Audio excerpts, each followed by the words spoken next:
Olá pessoal, aqui é a Leodenice Camargo e hoje eu vim trazer uma receita deliciosa para vocês. Hoje vamos fazer esse pão italiano em forno doméstico com farinha comum e eu tenho certeza que você vai se apaixonar por essa receita. Bora conferir todas as dicas? Aqui eu tenho 500 gramas de farinha de trigo, 3 xícaras e meia. Lembrando que eu sempre utilizo a xícara de 200 ml. Nós vamos começar pela autólise, que nada mais é do que a junção de farinha de trigo e água. Nós vamos hidratar essa farinha de trigo para que aconteça uma reação enzimática. E com essa reação, nós conseguimos a formação do glúten da minha massa, o que favorece em vários sentidos, desde uma maior absorção de hidratação da minha massa até uma melhor coloração e principalmente uma digestibilidade maior do meu pão, tá? Que já é o significado dessa palavra autólise. O que muda entre uma farinha de trigo e outra é a quantidade de água que você vai utilizar para fazer essa autólise. Quanto mais forte a farinha de trigo, mais água essa farinha vai absorver e melhor o seu pão vai ficar. Então você vai ter que conhecer a sua farinha de trigo para acertar o ponto correto do seu pão. Essa minha farinha hoje, embora seja brasileira, ela está aceitando uma quantidade de hidratação muito grande. Eu vou conseguir aqui 80% de hidratação, ou seja, eu vou usar 400 ml de água para essa farinha de trigo específica. Gente, eu fiz alguns testes com farinhas brasileiras. Eu consegui, por exemplo, na Anaconda Premium, eu consegui 78% de hidratação.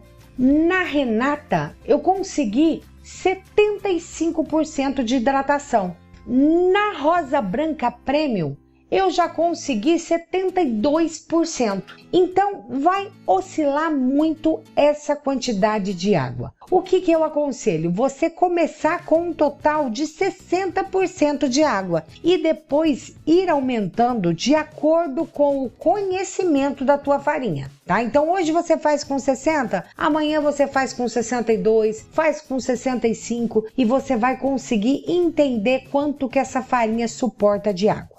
Como eu falei, hoje eu vou trabalhar aqui com 80% de hidratação. Eu vou separar um pouquinho dessa água aqui num potinho, somente para mim diluir o meu fermento. E o restante desses 400 ml de água, eu vou colocar aqui na minha farinha de trigo para formar a minha massa. E é nessa hora que você vai entender o quanto a sua farinha de trigo consegue absorver. Vocês vão ver aqui na que minha farinha ela vai absorver toda essa água, tá? E talvez falte um pouquinho, porque é uma farinha mais forte. Eu vou misturando esse trigo com a água. Tudo que eu quero aqui na autólise, gente, é formar uma massa. Simples assim. Nós vamos dar um descanso para essa autólise que varia de acordo com o tipo da preparação que você está fazendo. Para as farinhas brasileiras, farinhas mais comuns, uma autólise de 20 minutos já é o suficiente. A gente não aguenta autólises muito longas para esse tipo de farinha. Mas a sua autólise pode ir de 20 minutos a horas, de acordo com a sua farinha e o produto que você vai realizar. Pode observar que a minha massa ainda está seca. Eu vou ter que colocar um pouquinho mais dessa água que eu reservei aqui, tá? Não tem problema, no final vai ser os 400 ml. Olha, eu vou misturar aqui. O que eu preciso é isso, formar uma massa hidratada.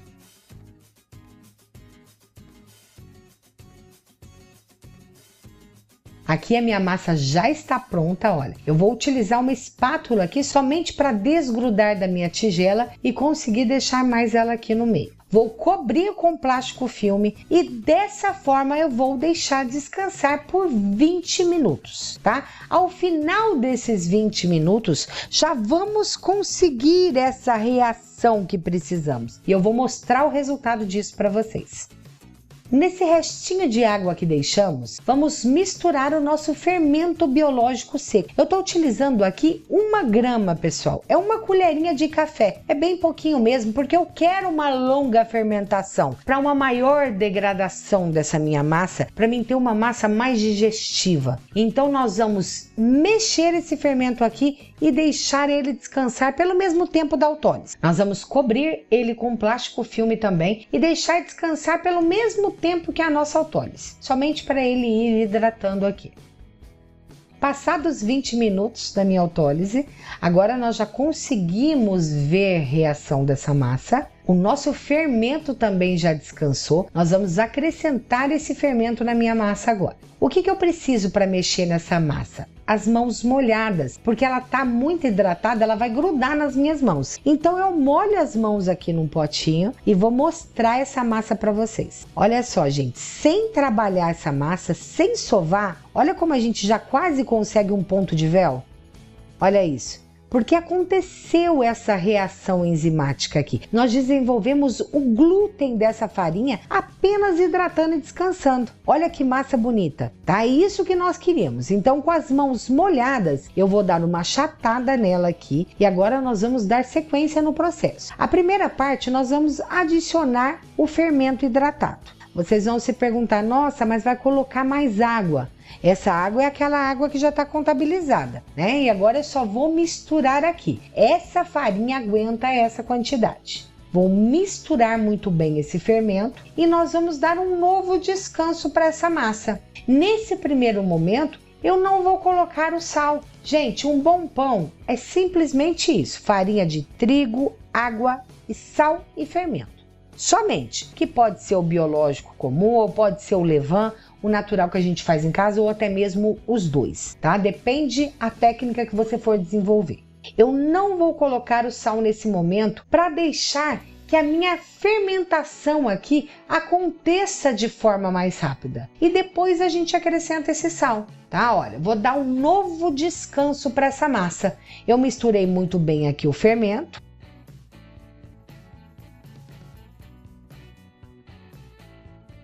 Unir ela, pode ver que ela tá bem elástica, porque o meu glúten tá desenvolvido. Olha, eu vou levantando e dobrando ela só para tentar mesmo, olha, formar essa massa novamente. Cubro novamente aqui com plástico filme e vou dar um novo descanso de 20 minutos para que essa massa comece a se desenvolver, comece a minha fermentação. Passados 20 minutos, olha, pode observar que eu já tenho uma massa mais lisa, sem trabalhar. Agora sim nós vamos adicionar o sal. Dentro da panificação é comum utilizarmos 2% de sal. Se eu tenho 500 gramas de farinha de trigo, eu vou adicionar aqui 10 gramas de sal. Com a mão molhada, mais uma vez, olha só, eu só vou fazer o sistema de dobras. Eu vou vir dobrando a minha massa para misturar esse sal. Tá? Eu não preciso nem sovar essa massa. Olha como essa massa já está bonita, como ela já está lisa. Tá? O importante com os descansos e as dobras vão ser isso. A gente chegar numa massa bem desenvolvida, bem lisinha, com uma formação de glúten perfeita. Eu vou meio que bolear ela aqui. Pode fazer somente daquele jeito de dobras, como pode fazer nas mãos, como eu. Vou colocar no centro e vamos dar mais um descanso agora de 20 minutos. Agora vamos fazer a nossa terceira dobra. Olha como minha massa já está bem lisa. Então eu vou fazer umas dobras mais suaves para não perder essa textura. Ó, eu só levanto ela e dobro. Levanto do outro lado e dobro. E apenas com esse processo, olha, eu consigo que ela fique lisa e bem estruturada. Aqui a minha massa já está perfeita para fermentar. Se a tua houver necessidade, você pode simplesmente fazer mais um descanso e mais uma dobra, ou mais 2 descansos e 2 dobras, até ela ficar assim bem estruturada e lisinha. Agora eu preciso que essa massa fermente até duplicar ou triplicar de volume, tá? Então eu vou deixar assim e agora ela vai fermentar, porque ela já está pronta. Assim que crescer, damos sequência no nosso pão.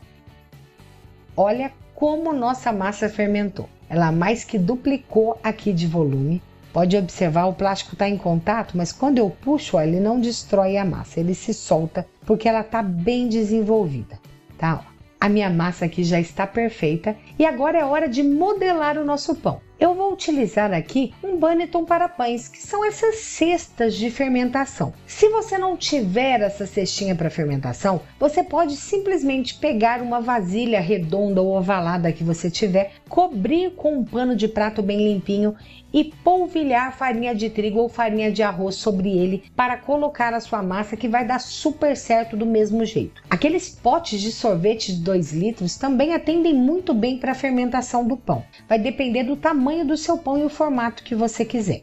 Eu vou polvilhar aqui sobre o meu Banneton farinha de arroz, dá um melhor resultado. Se você não tiver acesso à farinha de arroz, pode ser farinha de trigo, sem problema nenhum. Então a gente polvilha aqui com a peneirinha para que ele fique totalmente forradinho e não grude o nosso pão nesse cesto. Aqui eu vou virar a minha massa, ó. Ela não está soltando com facilidade porque eu não untei essa tigela antes de deixar ela fermentar, mas não tem problema nenhum porque ele se soltou inteiro. E agora nós vamos formar o nosso pão. Como se trata de uma massa muito hidratada, eu vou utilizar aqui a minha espátula para ajudar no molde desse pão. Tá? Eu quero um formato ovalado, então a gente vem dobrando, olha, e dando estrutura para conseguir formar esse pão. A minha massa está com 80% de hidratação, então ela é um pouco mais difícil de trabalhar. Ó, eu venho desgrudando e modelando esse pão em forma oval e vou juntar tudo aqui em cima. Tá? Se no começo você preferir, faça menos hidratado até você pegar o jeito. Olha, unta mais um pouquinho aqui a bancada, solta o seu pão, vou colocar ele aqui novamente, ó, e agora eu termino de dar o formato aqui. Com as mãos assim e arrastando a minha massa, ó, a gente puxa a massa, a gente consegue tensionar ela, tá vendo como ela tá tensionando, ó? Vai empurrando e tensionando até ela ficar redondinha assim. Olha só como está bem formada. Agora sim, eu coloco no meu Banneton. Tá? Eu coloco a parte bonita para baixo e a emenda aqui para cima. Vou terminar de fechar aqui com as mãos.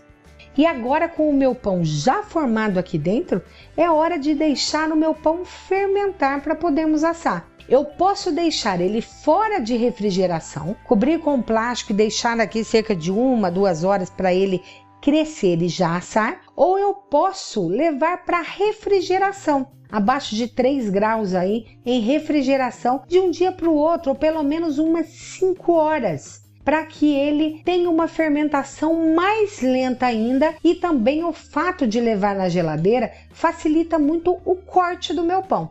Então eu vou deixar fermentar aqui em refrigeração de um dia para o outro. Agora tá de noite, amanhã cedo eu asso esse pão. Olha como o meu pão já cresceu, ele fermentou de um dia para o outro e agora nós vamos assar. A maneira mais fácil aqui, eu vou pegar essa pá de pizza, uma superfície lisa, tá? Se você não tem, pode ser um papelão, pode ser até o fundo de uma forma de inox, não tem problema, só para você poder colocar o papel manteiga e virarmos o nosso pão aqui em cima. Eu estou utilizando um pedaço de papel manteiga siliconado. Tá? E agora eu venho, ó, com o meu pão de uma vez só e viro ele aqui em cima. Em forno doméstico, sem fazer assim no papel, é difícil a gente conseguir realizar o corte e levar no forno. Eu tenho aqui um pincelzinho e eu vou retirar o excesso dessa farinha de arroz. Só passando aqui no pão sai facilmente. E agora vamos fazer o corte. Eu tenho uma gilete para cortar pães. Se você não tem, pode ser uma navalha dessa. Amarra num cabinho, qualquer lâmina bem afiada, tá? Olha, eu vou dar um corte certeiro de fora a fora do meu pão. Se eu achei que não ficou bem cortado, quero um pouquinho mais de profundidade, você pode voltar no mesmo lugar, olha, e terminar de fazer o corte. Agora, com o meu pão já cortado no papel e pronto, nós vamos levar esse pão para assar. O que é o mais difícil de conseguir um bom resultado desse tipo de pão em casa? É a forma de assar, porque para esse tipo de pão precisamos de fornos específicos, fornos a lastro, que a gente joga esse pão direto na pedra, onde tem muita retenção de calor. Nas minhas pesquisas aqui, eu achei na internet essa chapa de aço Na Chapa é o nome do site. Olha, ela retém muito calor, ela é muito grossa. Quem assiste o canal aqui direto é a mesma chapa que eu utilizo para fazer minhas pizzas. Então eu achei um excelente custo-benefício. Por quê? Eu coloco essa chapa dentro do meu forno, eu deixo ela aquecer lá por meia hora, 1 hora, tá? Para ela ficar muito quente e ela vai fazer a vez do forno profissional. Eu vou jogar o pão em cima dessa chapa que vai estar bem quente. Por isso que eu consigo resultado bom. As pessoas fazem geralmente dentro de panelas de ferro para gerar vapor e conseguir crosta. Porém é complicado porque você consegue assar apenas um pão de cada vez. Se torna muito caro o gasto de energia de um forno elétrico ou mesmo a gás. Então aqui na chapa eu já consigo assar 2 a 3 pães de uma vez. Depende do formato e o tamanho do seu pão. E só vai faltar o vapor. O vapor nós vamos fazer o quê? Nós vamos colocar uma forma embaixo dessa chapa no forno e já deixar ela aquecendo também. E depois vamos jogar água fervendo, que vai fazer a vez do vapor. E eu vou mostrar todo esse passo a passo para você. Eu já tenho uma chapa dessa lá no forno que está bem quente, já está 1 hora aquecendo. E vamos assar o nosso pão então, que eu vou mostrar para vocês. Lembrando que quem quiser saber onde eu comprei essa chapa, pessoal, eu vou deixar o site aqui na descrição do vídeo certinho para vocês, tá? E qualquer dúvida é só perguntar. Olha só, minha chapa já está bem quente. Eu venho aqui e solto o meu pão em cima dela. E nessa forma de baixo que já está quente, eu vou jogar água fervendo que vai fazer a vez do vapor. E dessa forma aqui, eu vou deixar por 15 minutos em forno a 180 graus com convecção. Agora aqui, passados 15 minutos, eu tiro esse vapor. Agora eu vou deixar aqui por mais 25, 30 minutos até que o meu pão fique bem dourado. E olha que lindo que está o nosso pão. Eu gosto dele mais clarinho, mas com uns 10 minutos ele fica com a crosta muito mais crocante ainda. Agora eu tiro esse pão aqui do papel e coloco sobre uma grade para ele esfriar muito bem para podermos cortar. Olha só a crocância desse pão.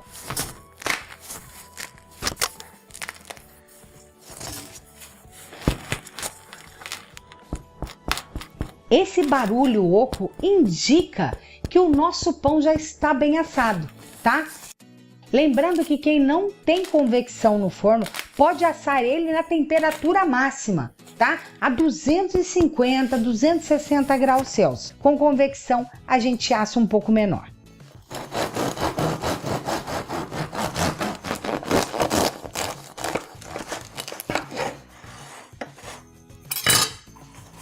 Olha os alvéolos desse pão. Gente, olha o centro úmido, cremoso, essa casquinha super crocante. Como eu disse, você pode deixar mais uns 10 minutos que ele vai ficar mais crocante ainda. Eu que gosto desse clarinho. Olha a textura, a maciez desse pão. Não tem como não se apaixonar. E agora é passar uma manteiguinha nesse pão e provar essa delícia. O cheirinho já tá demais. Olha a coloração que a gente consegue com essa longa fermentação, com a técnica correta. Gente, façam, simplesmente façam, que vocês vão se apaixonar por essa delícia. Olha essa textura. Eu espero que vocês tenham gostado da receita de hoje. Se gostaram, deixa um like, se inscreva no meu canal, ativa o sininho para receber notificações e ajude a compartilhar nas suas redes sociais. Muito obrigada pela companhia e até a próxima aula. Tchau, tchau!